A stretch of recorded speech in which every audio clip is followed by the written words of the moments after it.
Pour mieux comprendre les causes et les solutions d'un cœur endurci, il est important de comprendre le sens biblique large du mot cœur. La Bible considère le cœur comme le centre de la personnalité humaine, produisant les choses que nous attribuons habituellement à l'esprit. Par exemple, les Écritures nous informent que le chagrin, Jean 14, 1, les désirs, Matthieu 5, 28, la joie, Éphésiens 5, 19, la compréhension, Ésaïe 6, 10, Matthieu 13, 15, les pensées et les raisonnements, Genèse 6, 5, Hébreux 4, 12.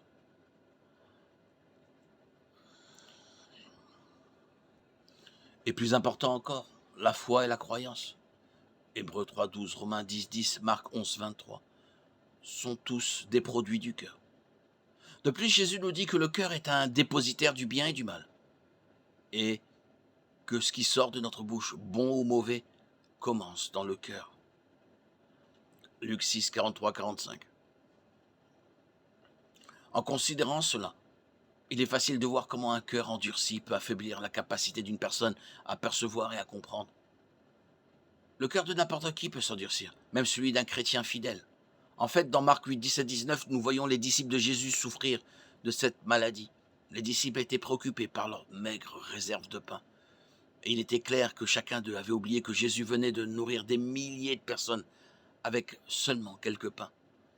En les interrogeant sur la dureté de leur cœur, le Christ nous explique les caractéristiques de cet état spirituel du cœur comme une incapacité à voir, à comprendre, à entendre et à se souvenir. En ce qui concerne ce dernier critère, nous oublions trop souvent comment Dieu nous a bénis et ce qu'il a fait pour nous. Comme les disciples dans ce cas ou les Israélites errant dans le désert, lorsqu'une nouvelle calamité survient dans nos vies, nos cœurs se remplissent souvent de peur et d'inquiétude. Malheureusement, cela révèle simplement à Dieu le peu de foi que nous avons en sa promesse de prendre soin de nous. Matthieu 6, 32, 33.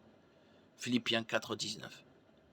Nous devons nous rappeler non seulement les nombreuses fois où Dieu a gracieusement pourvu à nos besoins dans les moments de besoin, mais aussi ce qu'il nous a dit.